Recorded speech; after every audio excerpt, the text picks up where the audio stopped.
Well, thank you, Mr. Speaker, and I rise today to speak in the House on the important changes proposed by the government relating to the Citizenship Act.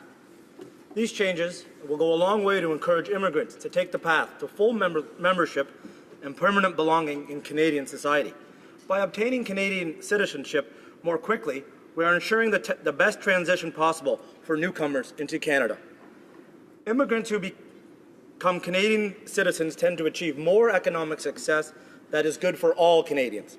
The proposed legislative change will allow for greater flexibility for applicants to meet citizenship requirements, thereby also helping to foster a sense of belonging and connection to Canada. Overall, the changes would make an impact in three major areas of concern. Firstly, the changes would remove portions of the Act that were implemented in 2015 that clearly created a two-tiered citizenship. Secondly, the changes would provide for a higher degree of flexibility for applicants to meet requirements for citizenship. Thirdly, the changes would further enhance the integrity of the citizenship program. Today, I want to address the proposed changes that would give people applying to become Canadians greater flexibility to meet these requirements. These changes would allow immigrants to achieve citizenship faster, which is a goal worth pursuing.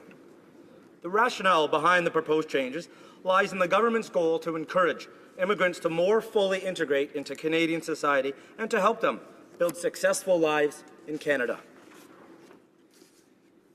I want to look at one specific change among several the government is proposing.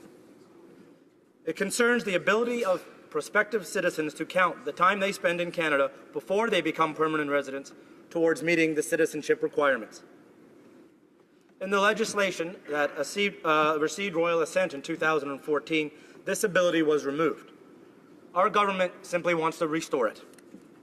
Under the new proposal, time spent in Canada as a temporary resident or a protected person prior to becoming a permanent resident would count towards meeting the physical presence requirement. The Citizenship Act would be amended to allow each day that a person was physically present as a temporary resident or protected person to be counted as a half day toward meeting the physical presence requirement for citizenship, up to a maximum of 365 days.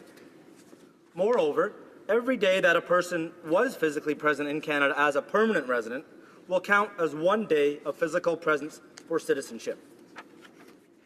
This means that an applicant could accumulate up to 365 days as a temporary resident or as a protected person. They could accumulate the remaining required 730 days as a permanent resident to meet the 1,095 days of physical presence required to become a citizen. Who could benefit from this credit? Temporary residents, such as international students, would be one group. Foreign workers would benefit as well, and parents and grandparents in Canada with valid temporary resident status could apply this credited time to their citizenship application. In addition, protected persons, those Canada has accepted as convention refugees who went on to become permanent residents, could also apply this time in Canada toward the physical presence requirements. This is about recognizing that immigrants often begin building attachment to Canada before they become permanent residents. These priorities draw heavily from our election platform commitments. As the Minister has said earlier, allowing time spent residing in Canada before becoming a permanent resident to count towards citizenship requirements will be received favourably, especially by post-secondary students who come to this country to study and want to stay here and build their careers here and continue contributing to Canada. The Prime Minister has also asked the Minister and his Cabinet colleagues to reinstate the credit given to international students for time they spend in Canada before becoming permanent residents, and to eliminate the provision that requires citizenship applicants to intend to continue to reside in Canada if granted citizenship. The reasons the government has for repealing some of the recent changes to the Citizenship Act are simple. We are committed to a Canada that is both diverse and inclusive. It's easy in a country like Canada to take diversity for granted. We have raised children who think nothing of hearing 5 or 6 different languages spoken on the playground or at school. 1/5 of Canadians were born elsewhere. They chose to immigrate to Canada. More than half the citizens of Toronto were born outside of our country. Against this backdrop, the importance of diversity can sometimes be taken for granted. There is no doubt we are a better country, a stronger country, a more successful country because of this diversity. And Canadians are proud of our country and proud of our values. We welcome immigrants. We help them settle. We help them integrate, and we help them succeed. This is our history, it is our present, and it is our future.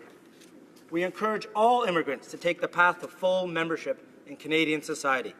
One of the strongest pillars for a successful integration into Canadian life is achieving citizenship. I'm sure as members of Parliament, we've all been at citizenship ceremonies, and we can all attest to how moving these functions can be. It's an important step in the life of immigrants.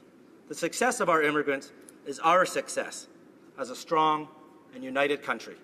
The strength of our new Canadians is what makes us all stronger. I urge every member of this House to vote to consider supporting Bill C-6. Thank you, Mr. Speaker.